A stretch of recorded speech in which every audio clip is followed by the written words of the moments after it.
Hi students, welcome back. In this video, we are going to learn 30 new one-word substitution.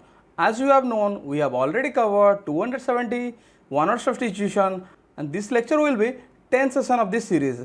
I hope you guys have all watched this previous session and you will watch this session till the end to get maximum benefits. So without any further delay, let's start today's session.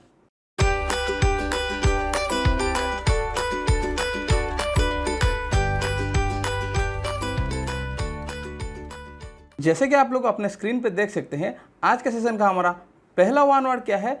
Obsession with books, यानी कि जो books से obsession होता है, यानी कि क्या करता है, जो बुक्स से ज़्यादा प्यार करता है और बुक्स से ऑब्सेस होकर रहता है, यानी कि उसको बुक्स के सिवा और कुछ नहीं चाहिए, वो हमेशा बुक्स में लिप्त रहता है। हम लोग उसको क्या बोलेंगे? बिब्लोमैनिया। क्या बोलेंगे?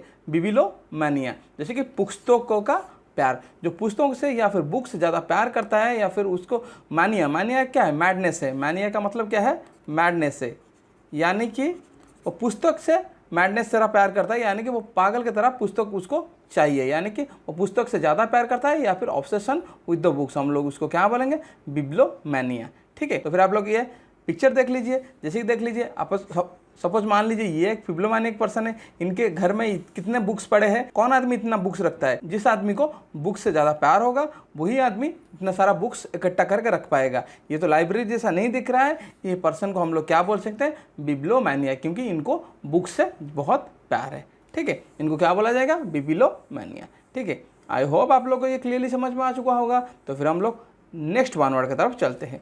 नेक्स्ट वन वर्ड हमारा क्या है? A large body of people playing various musical instruments. क्या है? ए लार्ज बॉडी ऑफ, यानी कि बहुत सारे लोग वेरियस म्यूजिकल इंस्ट्रूमेंट प्ले करते होंगे बैकग्राउंड में। एक नहीं, डिफरेंट डिफरेंट काइंड्स के म्यूजिकल इंस्ट्रूमेंट प्ले करने को वेरियस, यानी बहुत सारे लोगों को प्ले करने, उनके समूह को या फिर जो मिलके करते हैं या टुगेदरनेस को, उनको क्या बोलेंगे? ऑर्केस्ट्रा बोलेंगे। सबको पता है ऑर्केस्ट्रा क्या होता है, सब लोग देखे होंगे। उनको इसका कोई ज़्यादातर हिंदी मीनिंग नहीं है, इसको ऑर्केस्ट्रा ही बोलेंगे। देख लीजिए यहाँ पर क्या है, ये एक ऑर्केस्ट्रा है, गाना बजाया जाता है, डिफरेंट डिफरेंट इंस्ट्रूमेंट का यूज किया जा सकता है। जैसे कि यहाँ पे तबला बजाया जा रहा है, यहाँ पर बोर्ड बजाया जा रहा है, यहाँ पर डिफरेंट डिफरेंट इंस्ट्रूमेंट का और डिफरेंट पीपल यूज किए हैं। तो फिर हम लोग ये मान सकते हैं a large body of people, यानी कि बहुत सारे लोग या फिर 10 या 15 लोग प्लेइंग वेरियस म्यूजिकल इंस्ट्रूमेंट, ये अलग ये अलग ये अलग, ये सब डिफरेंट डिफरेंट म्यूजिकल इंस्ट्रूमेंट को प्ले करके धुन बजा के या फिर गा रहे हैं। हम लोग उसको इनको जो ग्रुप को क्या बोला जाएगा? ऑर्केस्ट्रा बोला जाएगा। आई होप आप लोग को ये भी समझ में आ चुका होगा। तो फिर हम लोग नेक्स्ट वन वर्ड की तरफ चलते हैं। नेक्स्ट वन वर्ड हमारा क्या है? सोलेमन रिलीजियस एक्ट्स। उसको हम लोग क्या बोलेंगे? राइट्स या रीति या विधि बोलेंगे। इसका कोई पिक्चर लेने का मुझे जरूरी नहीं लगा, क्योंकि मैं आपको ऐसे भी समझा सकता हूँ। सोलेमन रिलीजियस राइट्स एक्ट्स मतलब देखिए, डिफरेंट हमारे कंट्री में डिफरेंट डिफरेंट धर्म है, किस किस धर्म का डिफरेंट डिफरेंट राइट्स रिचुअल्स होता है। हम लोग उसको अगर देखेंगे, उसी को रीति या विधि बोलेंगे। जैसे कि आप लोग पता है, हम लोग जैसे मंदिर में जाते हैं, चप्पल उतार के जाते हैं, ऐसा कुछ, या भगवान के आगे नारियल फोड़ते हैं, ये सब हमारा क्या है? रिचुअल्स है या फिर राइट्स है। हम लोग ऐसे मान सकते हैं, ऐसे मान के याद रख सकते हैं। और डिफरेंट डिफरेंट आपके क्रिश्चियन धर्म में वो अलग होगा, आपके मुस्लिम धर्म में या इस्लाम में अलग होगा, वो डिफरेंट डिफरेंट। मुझे तो इतना मालूम नहीं है, मैं सिर्फ इतना ही बता सकता हूँ।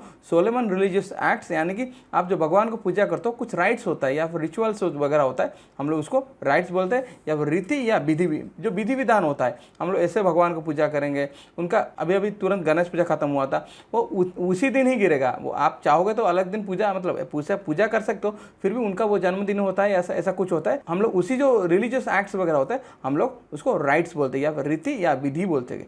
ठीक है, आई होप आप लोगों को ये क्लियरली पता चल चुका होगा। तो फिर हम लोग नेक्स्ट वन वर्ड देख लेते हैं। नेक्स्ट वन वर्ड हमारा क्या है? One who believes in many God's. क्या है? जो डिफरेंट डिफरेंट गॉड्स में बिलीव करता है, यानी कि वो क्या होगा? पॉलीथेइस्ट होगा। क्या बोलेंगे उसको?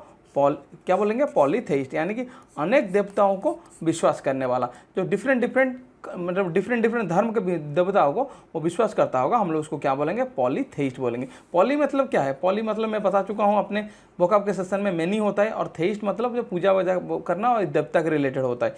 तो हो गया पॉलीथेइस्ट आपका क्या हो गया? जो बहुत सारे देवताओं को, डिफरेंट डिफरेंट धर्म के देवताओं को पूजा करता है या उनको विश्वास करता है, हम लोग उसको क्या बोलेंगे?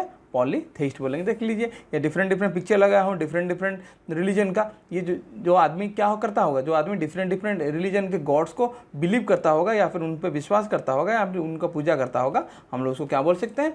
पॉलीथेइस्ट। और एक बार देख लीजिए, one who believes in many God's, यानी कि जो बहुत सारे गॉड्स को बिलीव करता होगा, हम लोग उसको क्या बोलेंगे, पॉलीथेइस्ट बोल सकते हैं। ठीक है, आई होप आप लोगों को ये क्लियरली से पता चल चुका होगा। तो फिर हम लोग नेक्स्ट वन वर्ड देख लेते हैं।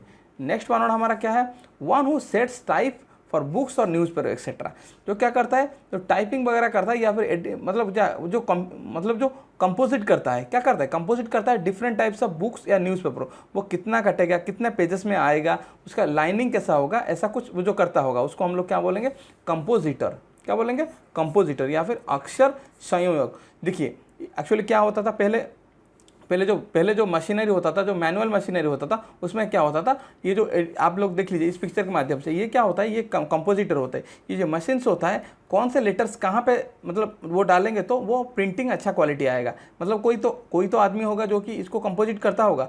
जो आदमी करता है, ये जो अक्षर संयोजक करता है, देखो पहले तो कंप्यूटर का मशीन नहीं था, वो टाइपिंग होकर ऐसे नहीं आता था, उसको क्या किया जाता था, उसको कंपोजिट किया जाता था, उसको अक्षर को संयोजित करके उसको प्रिंटिंग लगाया जाता था। हम लोग ये जो आदमी जिसका ये काम था उसको हम लोग बोलेंगे कंपोजिटर। ठीक है, और एक बार आप लोग को समझा देता हूँ, क्लियरली आपको पता चल जाएगा। देख लीजिए, one who sets type for books, यानी कि बुक्स के टाइप, मतलब जो आप जो बुक्स पढ़ते हो उसका जो टाइपिंग वगैरह होता है, कौन सा अक्षर कहाँ पे लगेगा, मतलब कैसे प्रिंटिंग होगा, या फिर न्यूज़पेपर वगैरह जो प्रिंटिंग होता है उसको जो क्या करता है, कंपोजिट करता है या फिर अक्षर को संयोजित करता है, हम लोग उसको बोलेंगे कंपोजिटर। ठीक है, ये आदमी क्या कर रहा होगा, देख लीजिए, वो माप कर रहा है, मतलब उसको स्केलिंग में माप कर रहा है, किस एंगल से जाएगा तो कितना पेपर जाएगा और कहाँ कहाँ मतलब प्रिंटिंग अच्छा होगा, ये आदमी को हम लोग क्या बोल सकते हैं, कंपोजिटर बोल सकते हैं। ठीक है, आई होप आप लोगों को क्लियरली पता चल चुका होगा। ये तो बहुत आसान वन वर्ड था। तो फिर हम लोग नेक्स्ट वन वर्ड की तरफ चलते हैं। नेक्स्ट वन वर्ड हमारा क्या है, land covered by water on three sides. क्या है, तीनों तरफ से वाटर होगा, एक ही साइड से लैंड होगा, उसको क्या बोला जाएगा, पेनिनसुला या फिर उपद्वीप बोला जाएगा। देख लीजिए यहाँ पर जो ये क्या है, ये पेनिनसुला बोला जाएगा। देखो इस साइड से क्या है, नंबर 1 साइड से क्या है आपका वाटर है, नंबर 2 साइड से भी वाटर है, नंबर 3 साइड से भी वाटर है। तो यहाँ पर क्या होगा, ये एक लैंड एरिया होगा। इस लैंड एरिया को हम लोग क्या बोलेंगे, पेनिनसुला या फिर उपद्वीप बोलेंगे। क्या है, उपद्वीप बोलेंगे या फिर पेनिनसुला बोलेंगे। Land covered by water on 3 sides, यानी कि तीनों साइड्स में वाटर होगा और एक ही साइड पे लैंड होगा, उसको क्या बोला जाएगा, पेनिनसुला बोला जाएगा। ठीक है, तो फिर हम लोग नेक्स्ट वन वर्ड की तरफ चलते हैं। नेक्स्ट वन वर्ड हमारा क्या है, a place where soldiers live, a place where soldiers live, यानी कि सोल्जर्स वगैरह किस प्लेस में रहते हैं, उस प्लेस को हम लोग क्या बोलेंगे, बैरक्स बोलेंगे। क्या बोलेंगे, बैरक्स। सैनिकों के लिए बने घर, सैनिकों जहाँ जिस घर में रहते हैं हम लोग उसको क्या बोलेंगे, बैरक्स। देख लीजिए ये बैरक्स है, सैनिक वगैरह इसमें रहते हैं। सपोज मान लीजिए ये बॉर्डर्स है, बॉर्डर्स के पास सैनिक सब क्या कहाँ पे रहते हैं, बैरक्स में रहते हैं, या फिर सैनिक लोग जहाँ पे जिस घर पे रहते हैं हम लोग उसको बैरक्स बोल सकते हैं। ठीक है, तो फिर हम लोग नेक्स्ट वन वर्ड की तरफ चलते हैं। नेक्स्ट वन वर्ड हमारा क्या है, a man who collects old और न्यू कॉइन्स। जो आदमी क्या करता है, पुराने कॉइन्स को कलेक्ट करता होगा, साथ ही साथ नया कॉइन्स जो होता है उसको कलेक्ट करके सोवेनियर जैसा रखता होगा, हम लोग उसको क्या बोलेंगे, न्यूमिसमैटिस्ट। क्या बोलेंगे, न्यूमिसमैटिस्ट, यानी कि मुद्राविद। देख लीजिए ये आदमी क्या कर रहा है, ये आदमी डिफरेंट कंट्रीज़ के डिफरेंट पैसे को, नया होगा या पुराना होगा, इसको कलेक्ट करके अपने पास रख रहा है, क्यों, एज ए सोवेनियर। ये उसका हॉबी है, उसको क्या बोला जाएगा, न्यूमिसमैटिस्ट बोला जाएगा। आप न्यूमेरिक या न्यूमरल से कॉइन मान सकते हैं, ऐसे याद रख सकते हैं। कॉइन्स वगैरह क्या होते हैं, 1 रुपया, 2 रुपया या फिर 10 रुपया या फिर 20 रुपये, ये सब कागज़ के नोट होते हैं, वो क्या है, न्यूमेरिक जैसा होते हैं। और न्यूमेरिक से हम लोग न्यूमिस याद रख के उससे न्यूमिसमैटिस्ट याद रख सकते हैं। ये याद रखने के लिए मैं आपको ऐसा छोटा छोटा क्या चीज़ बता देता हूँ, जैसे कि आपको अच्छे से याद रह जाएगा। ठीक है, तो फिर हम लोग नेक्स्ट वन वर्ड की तरफ चलते हैं। नेक्स्ट वन वर्ड हमारा क्या है, regular user of a place और रेस्टोरेंट्स, यानी कि जो आदमी क्या करता होगा, एक ही दुकान में या फिर एक ही रेस्टोरेंट में जो बार बार जाता होगा, उसका जो रेगुलर कस्टमर होगा उसको हम लोग क्या बोलेंगे, क्लिंटेले या फिर क्लाइंट भी हो सकता है। उसी वर्ड से क्लाइंट आया है, क्लिंटेले हम लोग याद रख सकते हैं, ये एग्जाम में पूछा गया था। साथ ही साथ क्लाइंट भी कभी कभी आ सकता है, यानी कि ग्राहक हो गया। जनरली सिंपलर वर्ड्स में अगर हम लोग उसको देखने की कोशिश करेंगे, क्या होगा, ये कस्टमर होगा। सिंपलर लेमैन लैंग्वेज में क्या होगा, कस्टमर होगा। और अगर इसे थोड़ा हाई प्रोफाइल लैंग्वेज यूज़ करेंगे, क्लिंटेले या फिर क्लाइंट का यूज़ किया जाएगा। Regular users of a place, यानी कि आप जिस प्लेस पे रेगुलरली जाते हो कुछ सामान खरीदने के लिए, साथ ही साथ आप क्या करते हो, रेस्टोरेंट जाते हो खाने के लिए। एक ही रेगुलर विजिट, मतलब एक ही रेस्टोरेंट को जो रेगुलर विजिट करते हो, आप उसका क्या हो गए, आपका कस्टमर या फिर ग्राहक हो गए। दैट मीन्स क्लिंटेले या फिर क्लाइंट हो गए। देख लीजिए इस पिक्चर के माध्यम से, ये जो मतलब ये गर्ल है क्या कर रही है, इस आदमी के पास मतलब क्या करते रहे थे, इस आदमी के पास जो उसके जो टी शर्ट्स वगैरह या फिर उसको जो ड्रेस मटेरियल्स है इसी दुकान से ही बार बार लेती है। तो ये आदमी क्या, ये मतलब ये गर्ल क्या हो गया, क्लाइंट या क्लिंटल या फिर कस्टमर बन गया है। आई होप आप लोगों को क्लियरली पता चल चुका होगा। तो फिर हम लोग नेक्स्ट वन वर्ड की तरफ चलते हैं। नेक्स्ट वन वर्ड हमारा क्या है, बहुत अच्छा वन वर्ड है, देख लीजिए। A place where astronomical observation are made. जिस जगह पे क्या किया जाता है, एस्ट्रोनॉमिकल ऑब्जर्वेशन। एस्ट्रोनॉमी क्या होता है, जो आकाश में तारा वगैरह होते हैं, साइंस वगैरह, स्टार्स, डिफरेंट डिफरेंट ग्रह वगैरह होते हैं, उनको जो ऑब्जर्व किया जाता है उस कौन सा किस जगह पे है, या फिर उनके ऊपर जो अध्ययन होता है उस चीज़ को किस जगह पे किया जाता है, मतलब किस जगह पे बैठ के वो सब चीज़ अध्ययन करते हैं या फिर स्टडीज़ करते हैं, उस जगह को बोलते हैं ऑब्जर्वेटरी। क्या बोले, ऑब्जर्वेशन। आप ऐसा सिंपल याद रख लीजिए, ऑब्जर्वेशन किया जाता है एस्ट्रोनॉमिकल के यूनिट को कहाँ यूज किया जाता है, ऑब्जर्वेटरी में। ऑब्जर्वेशन ऑब्जर्वेटरी, ऑब्जर्वेशन ऑब्जर्वेटरी, ये आपको आसानी से याद रह जाएगा। यानी कि वेधशाला। आप इसे हिंदी को थोड़ा इग्नोर कीजिए, हिंदी आपको इतना काम में आने वाला नहीं है, आप डायरेक्टली इंग्लिश को याद रखने की कोशिश कीजिए। देख लीजिए इस पिक्चर, जैसे कि आप लोग देख सकते हैं ये एक ऑब्जर्वेटरी है जहाँ पर क्या किया जाता है, यहाँ पर एस्ट्रोनॉमर वगैरह देख के यहाँ पर सन्स या स्टार्स को क्या करते हैं, स्टडीज करते हैं या फिर उनके ऊपर अध्ययन करते हैं। हम लोग इसी जगह को क्या बोलेंगे, ऑब्जर्वेटरी बोलेंगे। और एक बार आप लोग देख लीजिए, आपको अच्छे से क्लियर हो जाएगा। A place where astronomical observation are made. जिस जगह पे एस्ट्रोनॉमिकल ऑब्जर्वेशन मतलब उसके अध्ययन या फिर स्टडीज किया जाता है, उस जगह को हम लोग ऑब्जर्वेटरी बोलेंगे। इस दोनों को आप लोग लिंक कीजिए, ऑब्जर्वेशन और ऑब्जर्वेटरी को, आपको आसानी से याद रह जाएगा। ठीक है, तो फिर हम लोग नेक्स्ट वन वर्ड की तरफ चलते हैं। नेक्स्ट वन वर्ड हमारा क्या है, किलिंग वन सिस्टर। क्या है, किलिंग वन सिस्टर, उसको हम लोग क्या बोलेंगे, सोरोरिसाइड्स या फिर भगनी हत्या हम लोग बोल सकते हैं। देख लीजिए, इसका पिक्चर लगाने का कोई रिलेवेंस नहीं है, मतलब कोई मतलब इंपॉर्टेंस नहीं था, इसलिए मैं इसका कोई पिक्चर नहीं लगाया हूँ। जैसे कि आप लोग देख सकते हैं, किलिंग ऑफ वन सिस्टर, यानी कि अपने बहन को हत्या करने को हम लोग क्या बोलेंगे, सोरोरिसाइड। ये बहुत इंपॉर्टेंट है, आपको आगे के एग्जाम में डेफिनेटली आपको देखने को मिल सकता है, क्योंकि थोड़ा हटके है। और आप लोगों को पता होगा 10-12 क्वेश्चन में जो 2 ज़्यादा गिरता है या फिर जो 2 डिफरेंट गिरता है, वो हटके वाला क्वेश्चन आता है जहाँ पर बच्चों को फंसने का चांसेस रहता है। आप लोग अगर इसको अच्छे से देखेंगे तो आपको एग्जाम में बहुत आसानी हो जाएगा। ठीक है, तो फिर हम लोग नेक्स्ट वन वर्ड की तरफ चलते हैं।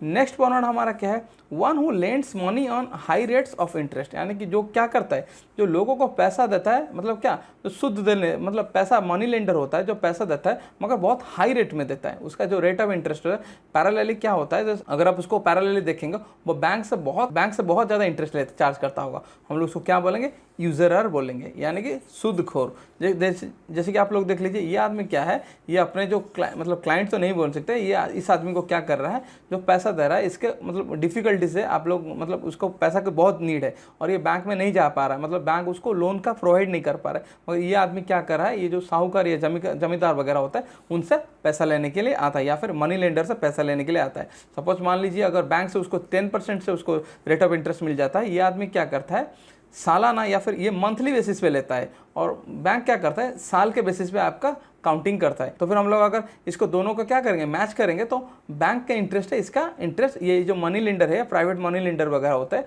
उनका इंटरेस्ट बहुत ज़्यादा होता है, इसीलिए इनको क्या बोला जाता है, यूजर बोला जाता है। ठीक है, ये भी थोड़ा इंपॉर्टेंट है, आप लोग देख लीजिएगा। ठीक है, यानी कि one who lends money on high rates of interest, जो क्या करता है, हाई रेट पे इंटरेस्ट चढ़ाता है अपने पैसे को, मनी लेंडर होता है, उसको हम लोग यूजर बोलेंगे। ठीक है, तो फिर हम लोग नेक्स्ट वन वर्ड की तरफ चलते हैं। नेक्स्ट वन वर्ड हमारा क्या है, head of monks in an abbey. Abbey क्या होता है, एक आश्रम जैसा होता है, आप लोग मान सकते हैं एक आश्रम जैसा होता है। वहाँ पर क्या होता है, उनका जो हेड वगैरह होता है, उनका तो कोई हेड होगा। हम लोग जैसे नॉर्मल ब्यूरोक्रेसी में या फिर नॉर्मल लाइफ में क्या होता है, आपका एक मतलब प्रेसिडेंट होता है या फिर सेक्रेटरी होता है, उनके जो आबे या फिर उनका जो आश्रम वगैरह होता है, उनका जो हेड होता है, उसको क्या बोला जाए, उनको क्या बोला जाता है, आबोट बोला जाता है। क्या है, ABBOT, आबोट, यानी कि मठाधिपति, यानी कि जो मठ होता है या आश्रम होता है, उनका कोई जो हेड होता है, उनको क्या बोला जाता है, आबोट बोला जाता है। जैसे कि आप लोग देख लीजिए, ये आपको पता होगा ये कौन है। मैं आगे के जो सेशन है या फिर आगे के जो वन वर्ड है, इनका नाम बता दूंगा, ये कौन है, ये उनके क्या है, इनके जो धर्म है, इनके धर्म के, ये बौद्ध धर्म का जो प्रचारक है, ये इनके क्या है, आबोट है, यानी कि इनके जो मठ है या फिर आश्रम है, ये उनके क्या है, आबोट या फिर सीनियर लीडर है। हम लोग ऐसे नॉर्मल लेमन लैंग्वेज में जान सकते हैं, यानी कि head of the monks in an abbey. जो मॉन्क्स वगैरह होते हैं जहाँ पे रहते हैं, उनका अगर जो हेड होगा, उनको क्या बोला जाएगा, आबोट बोला जाएगा। ठीक है, तो फिर हम लोग नेक्स्ट वन वर्ड देख लेते हैं। नेक्स्ट वन हमारा क्या है, a person specially a young one with exceptional abilities, यानी कि एक छोटा बच्चा होगा या फिर यंग आदमी होगा जो कि उसके पास एक्सेप्शनल एबिलिटीज़ होगा। उसके पास क्या होगा, उसके पास एक्सेप्शनल एबिलिटीज़ होगा।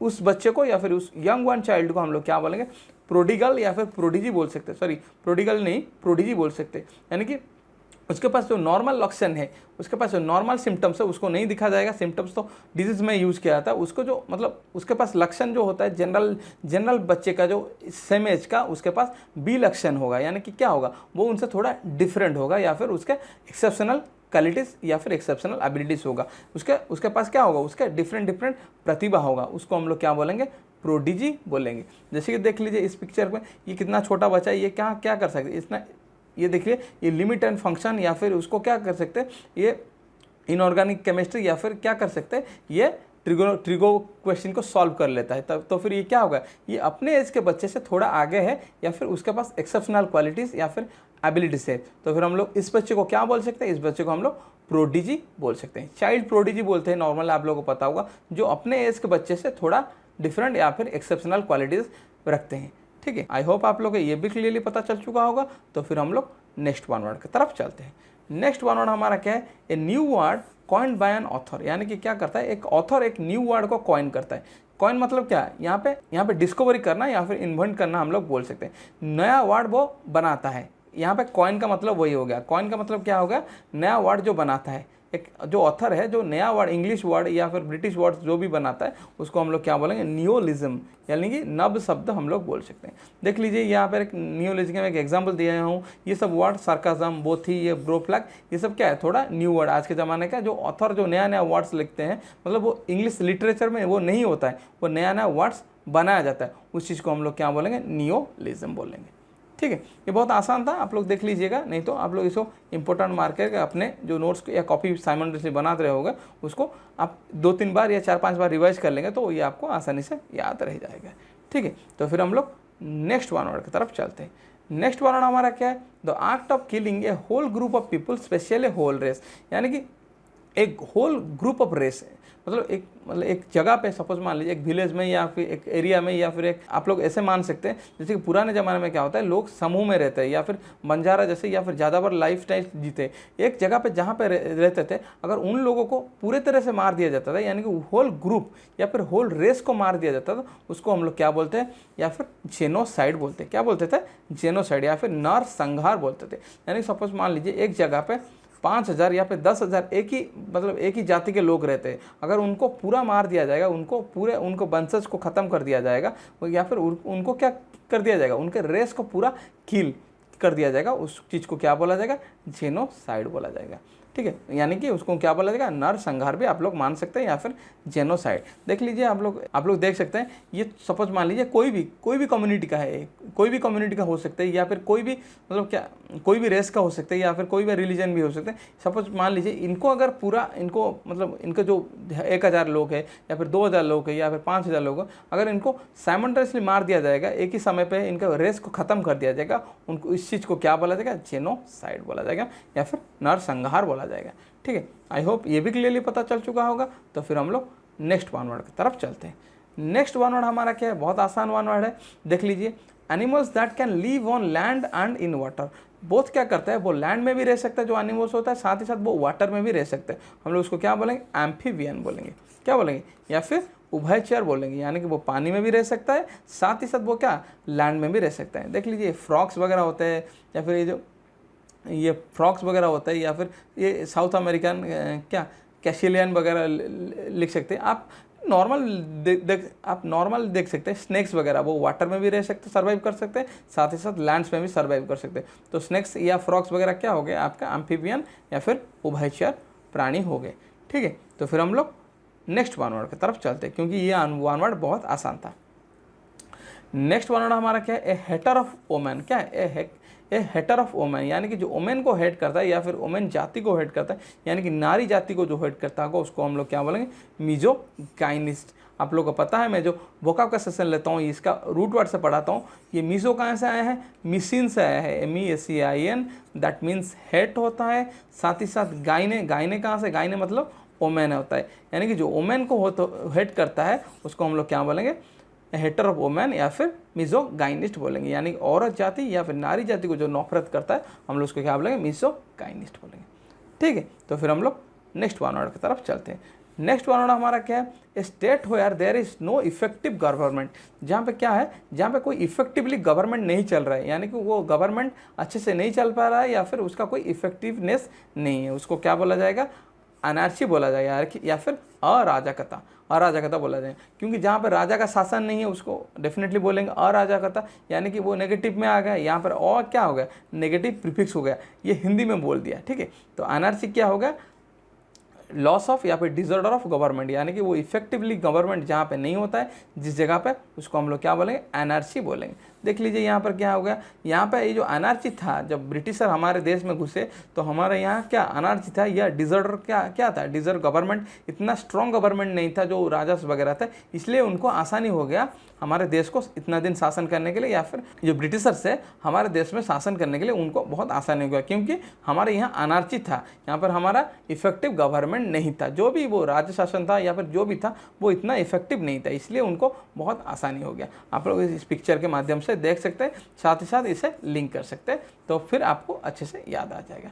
ठीक है, तो फिर हम लोग नेक्स्ट वन वर्ड की तरफ चलते हैं। नेक्स्ट वन वर्ड हमारा क्या है, ए पर्सन हु अपोजेस वार और यूज ऑफ मिलिटरी फोर्स, जो आदमी क्या करता है वो वार के अपोजिट में रहता है, यानी कि उसको वार पसंद नहीं है, वो क्या करता है हमेशा पैसिफाई करने की कोशिश करता है, यानी कि झगड़ा ना हो या फिर मिलिटरी फोर्स का यूज करने के लिए मना करता है, हम लोग उसको क्या बोलेंगे, पैसिफिस्ट या फिर शांतिवादी बोलेंगे। ठीक है, जैसे कि आप लोगों को पता है बुद्ध धर्म ज़्यादातर शांति को प्रमोट करता है, और ये कौन है, मैं आपको पिछले 2-3 क्वेश्चन के पीछे बताया था, मैं इनका नाम रिवील नहीं, इनका नाम बता दूंगा। ये दलाई लामा है, ये क्या, ये थोड़े पैसिफिस्ट है, इनको अच्छा नहीं लगता कि वार में कोई आदमी जाए, मतलब कोई देश वार में लड़े, साथ ही साथ कोई मिलिट्री फोर्स का यूज किया जा सकता है। जो आदमी ऐसा करता है उनको हम लोग क्या बोलेंगे, पैसिफिस्ट या फिर ए पर्सन हु अपोजेस वार, और साथ ही साथ यूज ऑफ मिलिटरी फोर्स, यानी कि वो मिलिटरी फोर्स के मतलब मिलिटरी फोर्स जो यूज किया था उसके अगेंस्ट में है, साथ ही साथ वार के अगेंस्ट में, उसको हम लोग क्या बोलेंगे, पैसिफिस्ट बोलेंगे। ठीक है, आई होप आप लोगों को ये क्लियरली पता चल चुका होगा। तो फिर हम लोग नेक्स्ट वन वर्ड देख लेते हैं। नेक्स्ट वन वर्ड हमारा क्या है, substance used in surgery to produce unconsciousness, यानी कि जो यूज़ किया जाता है, जो सब्सटेंस यूज किया जाता है क्या अनकॉन्शियस करने के लिए, यानी कॉन्शियस मतलब क्या है, हम जिंदा है, हमारा हाथ पैर चल रहा है, हम लोग क्या कॉन्शियस माइंड से है, या फिर जो बेहोशी, हम लोग नॉर्मल लेमैन लैंग्वेज में ऐसा मान सकते हैं, जो बेहोशी के लिए जो यूज़ किया जाता है सब्सटेंस या फिर जो दवा यूज़ किया जाता है उसको हम लोग क्या बोलेंगे, एनेस्थेटिक्स, क्या बोलेंगे, एनेस्थेटिक्स या फिर बेहोशी का दवा। जैसे कि आप लोग देख लीजिए इस पिक्चर के माध्यम से, आप लोग ऐसा याद रख लीजिए, ये क्या है, ये एनेस्थेसिया है, किस लिए दिया जाता है, अनकॉन्शियस लाने के लिए या फिर बेहोशी लाने के लिए, क्योंकि ऑपरेशन में ज़्यादातर बेहोशी करके जो मेजर ऑपरेशन है वो बेहोशी की हालत में किया जाता है। ठीक है, जो सब्सटेंस यूज किया जाता है बेहोश करने के लिए उसको हम लोग क्या बोलेंगे, एनेस्थेसिया या फिर एनेस्थेटिक्स बोलेंगे। ठीक है, तो फिर हम लोग नेक्स्ट वन वर्ड देख लेते हैं।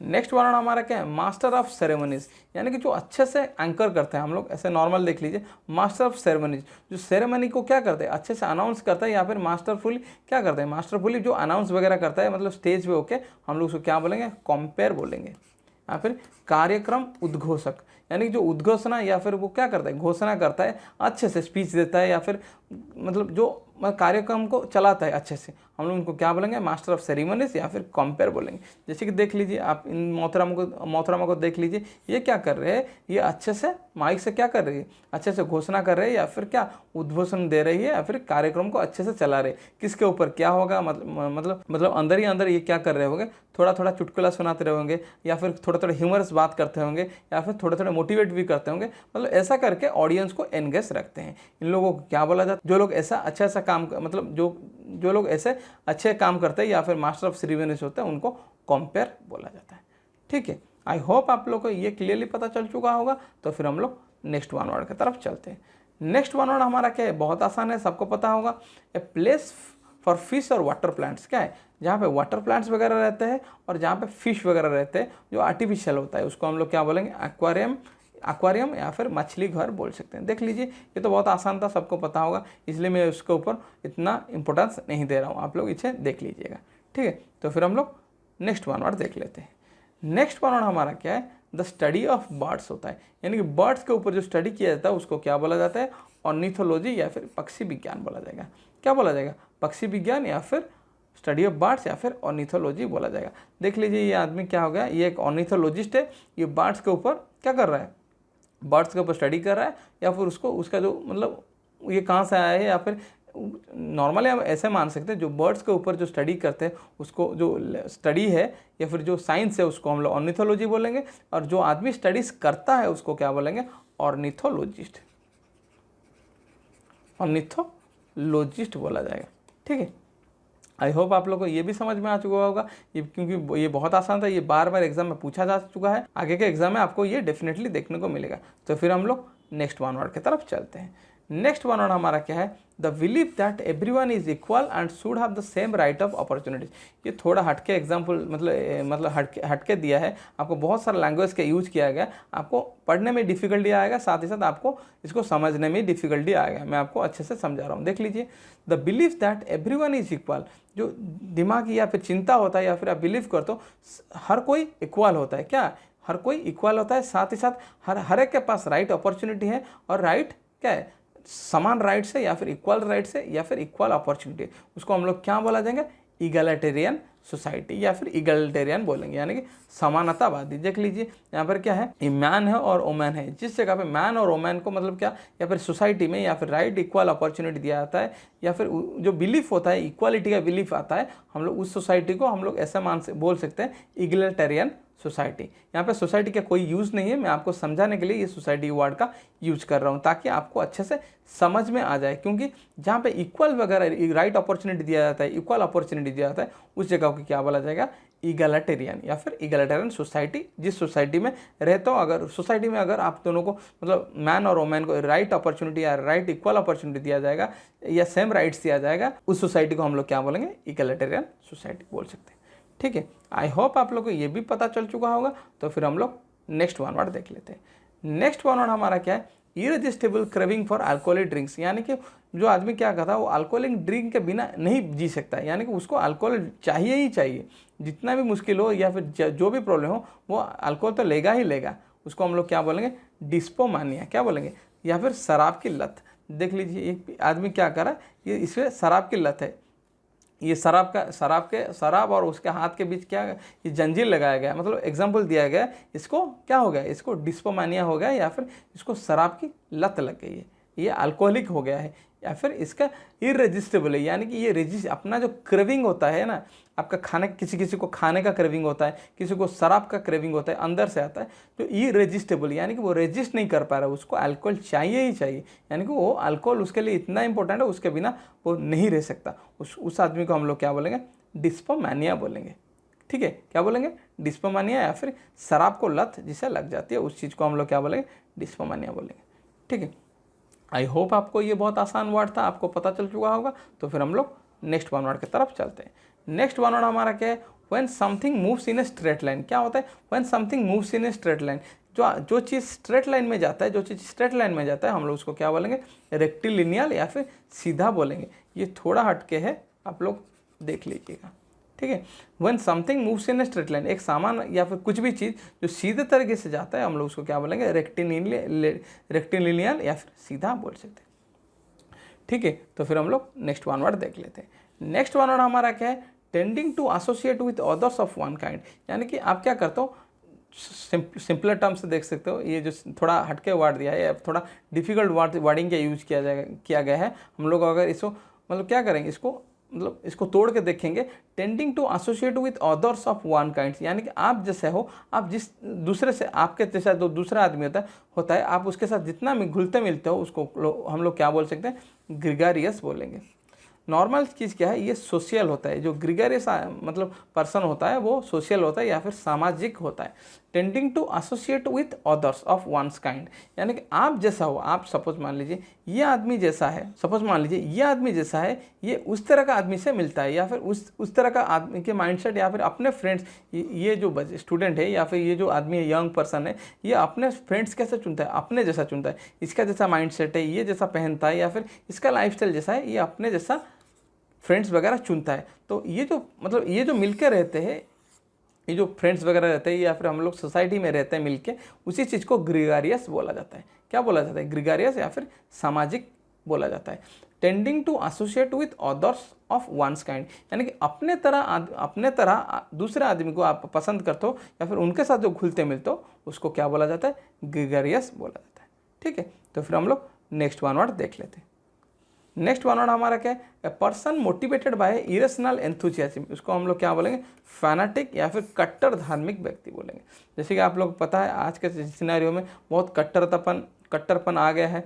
A person motivated by irrational enthusiasm, जैसे कि आप लोग को पता होगा ज़्यादातर क्या कहते हैं, पॉलिटिशियंस वगैरह क्या कहते हैं, उनके जो चेला वगैरह होते हैं या फिर उनके पास जो मतलब जो छोटे मोटे आदमी काम करते हैं, उनको पॉलिटिकल इतना एंथुसियाज्म या फिर गलत सलत चीज़ उनको समझाते थे, क्योंकि वो लोग क्या बन जाते हैं, वही लोग फैनाटिक बन जाते हैं। यानी कि उनको कट्टर, उनके दिमाग में इतना माइंड वॉश किया जाता है, उनको मतलब दिमागी से इतना किसी धर्म के अगेंस्ट या फिर किसी सोसाइटी के या फिर किसी रेस के अगेंस्ट या फिर किसी रिलीजन के अगेंस्ट इतना उनके मन में कट्टरता भरा जाता है, वो फिर बाद में क्या बन जाता है? फैनाटिक बन जाता है। या फिर ए पर्सन, अगर हम लोग अपने सेशन में देखेंगे, a person motivated by irrational enthusiasm, मतलब वो रेशनल नहीं होगा। रेशनल क्या होता है? जो जिसको समझ में आ जा, मतलब जो समझ में है, जो चीज़ समझ में नहीं आता है उसको हम लोग इरेशनल बोलेंगे, उसका कुछ वैल्यू नहीं रहता है। जो पर्सन वैसा मोटिवेशन रखता है, ऐसा माइंडसेट रखता है, हम लोग उसको क्या बोलेंगे? फैनाटिक बोलेंगे। ठीक है, आई होप आप लोग को क्लियरली पता चल चुका होगा। तो फिर हम लोग आज के सेशन का लास्ट वन वर्ड की तरफ चलते हैं। आज के सेशन का हमारा लास्ट वन वर्ड क्या है? Wide uninterrupted view. वाइड और अनइंटरप्टेड व्यू, यानी कि वाइड व्यू होगा, साथ ही साथ अनइंटरप्टेड व्यू होगा, इंटरप्ट नहीं हो रहा होगा वो व्यू, उसको हम लोग क्या बोलेंगे? उसको हम लोग पैनोरामा बोलेंगे या फिर चित्रावली बोलेंगे। जैसे कि आप लोग देख लीजिए, यहाँ पर क्या है? यहाँ पर बहुत वाइड, यहाँ पर देखिए, यहाँ पर क्या, कितना बड़ा, यहाँ पर कितना बड़ा वाइड व्यू मिल रहा है आपको, कितना बड़ा वाइड व्यू मिल रहा है। आप यहाँ से यहाँ तक देख पा रहे हो, आप यहाँ से यहाँ तक कितने छोटे पिक्चर में देख पा रहे हो। ये जो छोटे पिक्चर में इतना बड़ा चीज़ आप देख पा रहे हो, उसको हम लोग क्या बोलेंगे? पैनोरामा या फिर चित्रावली बोलेंगे। आप लोग को सबका पता होगा, हर एक के मोबाइल में पैनोरामा का सेटिंग होता है। आप लोग क्या कर, पिक्चर वो घूम घूम के लेता है, मतलब एक छोटे जगह पे आपको बहुत बड़ा मतलब वाइड व्यू आपको मिल जाएगा। वो जो वाइड व्यू मिल जाता है, उसी चीज़ को हम लोग पैनोरामा बोलते हैं। ठीक है, तो फिर आज के लिए इतना ही वन वर्ड था। आई होप आप लोग को आज का सेशन बहुत अच्छा लगा होगा। अगर आपको आज का सेशन बहुत अच्छा लगा है, आप लोग कमेंट सेक्शन में आकर कमेंट करके बताइए। साथ ही साथ अगर आप लोग मेरे चैनल में नया हो तो आप लोग मेरे चैनल को सब्सक्राइब कर लीजिए, साथ ही साथ बेल आइकन को भी हिट कर दीजिए, क्योंकि जब मैं नया वीडियोज़ डालता हूँ आपको उसका नोटिफिकेशन अच्छे से आएगा। ठीक है, तो फिर चलिए आज के सेशन को इसी गुड नोट के साथ एंड करते हैं। तब तक के लिए घर में रहिए, स्वस्थ रहिए और पढ़ते रहिए। धन्यवाद।